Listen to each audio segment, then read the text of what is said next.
saya akan mempelajari atau berbagi. Baik, di sini saya akan berbagi pengetahuan tentang perintah dasar pada Linux. Jadi sebelum kita ke sana, Linux itu merupakan sistem operasi yang gratis. Jadi kita tidak perlu membayar lisensi seperti di sistem operasi Windows. Jadi lebih enak daripada kita membaca Windows, mending kita menggunakan Linux. Oke, di Linux ada beberapa perintah dasar yang dapat kita gunakan. Di sini ada ls, mkdir, id, ada touch, ada sudo, apd update, df-h. Ini untuk melihat memori yang terpakai. Kalau free, strip h ini untuk melihat RAM yang tersisa, dan reboot ini untuk memulai ulang komputer atau laptop. Baik, akan langsung saya praktekkan, kita coba. Di sini saya sudah membuka terminal ya, karena kita Linux, jadi otomatis harus banyak berinteraksi dengan terminal. Misalkan di sini saya akan mengetik ls. Nah, ls ini untuk melihat semua file. Lalu saya enter. Nah, ternyata di sini ada sebuah file ya, namanya tes. Ini file namanya tes. Nah, terus mkdir itu fungsinya untuk membuat folder. Jadi coba kita membuat folder di sini. Foldernya misalkan latihan folder seperti ini. Ketika kita enter, maka foldernya akan terbuat. Kalau kita ketik ls, nah nanti akan muncul foldernya. Ini ada latihan folder. Nah, selanjutnya untuk cd atau change directory itu gunanya untuk berpindah folder. Jadi misalkan di sini saya ketik pwd itu untuk melihat direktori saat ini. Nah, kita sekarang ada di home terus exir. Kalau kita mau pindah ke folder latihan ini tadi, kita cukup ketikkan cd latihan folder, lalu kita enter. Nah, otomatis kita sudah masuk di folder latihan folder ini. Kita ketik pwd lagi untuk melihat direktori saat ini, kita berada di mana. Nah, ini sudah ada di latihan folder. Selanjutnya touch. Touch itu fungsinya untuk membuat file yang kosong ya. Coba touch misalkan data txt, kita enter. Nah, kita ls untuk melihat isinya. Nah, di sini sudah ada file data.txt.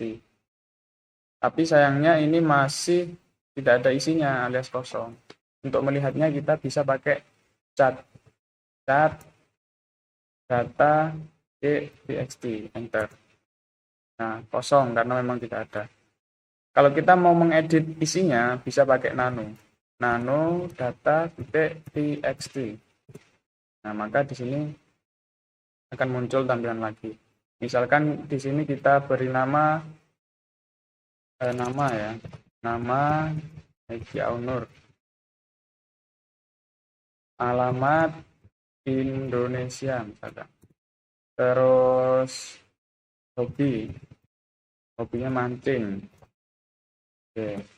Misalkan apalagi ya, kelahiran Indonesia.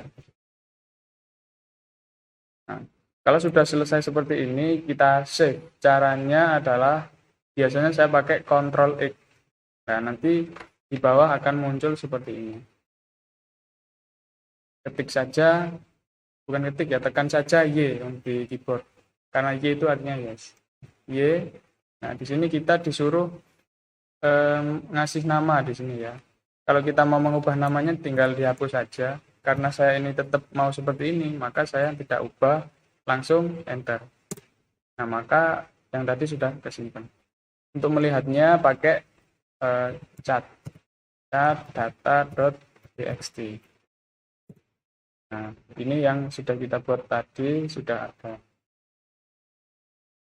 Selanjutnya sudo apt update. Ini untuk melihat apakah Linux kita perlu update. Nah, oke, selanjutnya adalah update.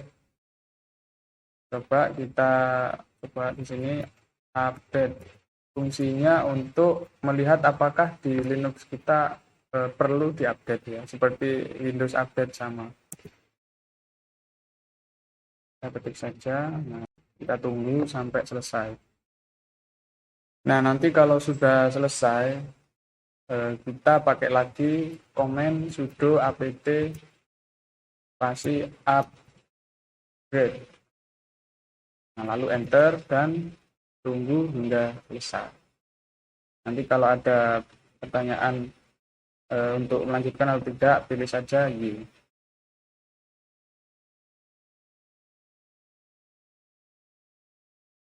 Nah, jika ada pertanyaan seperti ini, pilih saja Y, lalu enter.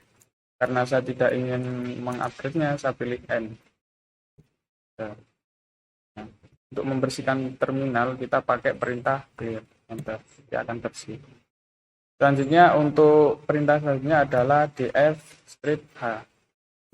Nah, ini digunakan untuk melihat penyimpanan ya. Di sini ada C, ada D, ada yang I. Kita punya 3 partisi di sini. Selanjutnya untuk melihat RAM yang ada atau yang tidak terpakai, bisa pakai komen free strip H. Nah, di sini ada RAM sebanyak 2 GB yang digunakan 600 dan yang free 721 MB. Dan yang selanjutnya adalah reboot. Nah, reboot ini perintah untuk mematikan dan menghidupkan ulang. Tinggal ketik saja reboot seperti ini lalu enter. Nah, karena ini saya tidak mau mematikan dulu, maka tidak saya enter. Nanti bisa dicoba.